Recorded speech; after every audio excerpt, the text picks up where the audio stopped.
Today, magigisa ako ng toge at magpiprito rin ng lumpiang toge.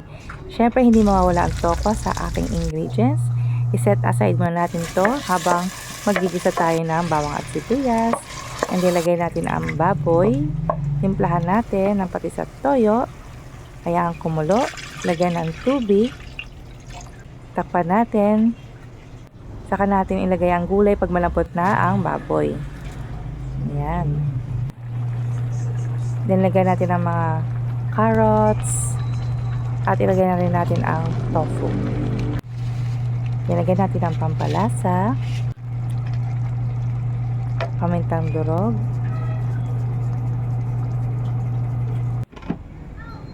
Takpan muna natin. At ayan, luto na siya. Then, mag-prepare na tayo sa paggawa ng lumpia. Lagyan natin sa strainer ang ginasa natin toge para ma-drain siya. And then, meron akong nakareding water.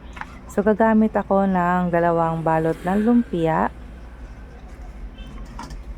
Siguraduhin natin malinis ang ating kamay kasi syempre hahawak tayo ng pagkain.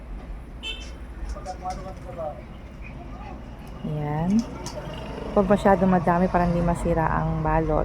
So, 2 balot ng lumpia ang aking gagamitin para medyo makapal-kapal siya. Ayan. Ang ginagamit ko lang dito, pandikit, ay tubig. Ang iba kasi gumagamit ng itlog, ako tubig lang ay okay na. Ayan. Ready na siya ilutuin. And then, mag-init na tayo ng mantika. Pag mainit na siya, saka natin ilagay ang ating ginawang lumpia. Huwag natin sila masyadong isiksik para maluto siya ng maayos.